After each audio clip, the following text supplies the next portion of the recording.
Darren Sami को cricketer बनने पर कौन मारता पीटता था? साबिक वेस्ट इंडियन कप्तान का चौंका देने वाला इंकशाफ।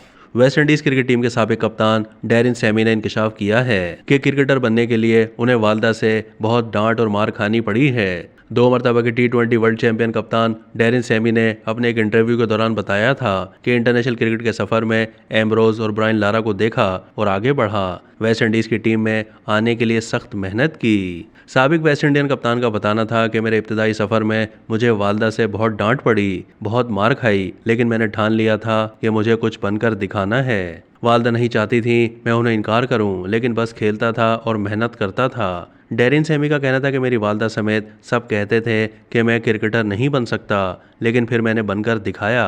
उनका मजीद कहना था कि कोई नहीं चाहता था कि मैं कौमी टीम में आऊं। सैमी ने यह इंकशाफ भी किया कि मुझे कुछ खिलाड़ी कप्तान नहीं देखना चाहते थे, लेकिन ऐसा क्यों था ये मैं नहीं जानता था। जब मैं आया तो उस वक्त टीम में बड़े बड़े नाम थे। याद रहे कि मई 2022 में साबिक वेस्ट इंडियन कप्तान डेरिन सैमी को पाकिस्तान में क्रिकेट की बहाली में अहम किरदार अदा करने पर सितारा पाकिस्तान से नवाजा गया था। डेरिन सैमी को ये उनके आबाई इलाके सेंट लूसिया में दिया गया था, जिसके बाद उन्होंने ट्वीट करते हुए इजहार फख्र किया था। पिशावर ज़ल्मी के साबिक कप्तान और कोच डेरिन सैमी ने पाकिस्तान सुपर लीग में हमेशा मुनफरिद अंदाज में शिरकत करके पाकिस्तान का सॉफ्ट इमेज दुनिया में उजागर किया, जिसकी वजह से दीगर ममालिक के क्रिकेटर्स ने भी पाकिस्तान का रुख किया।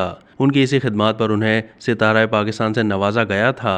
अब तक के लिए इतना ही। मज़ीद मालूमात के लिए डेली जंग के यूट्यूब चैनल को सब्सक्राइब कीजिए।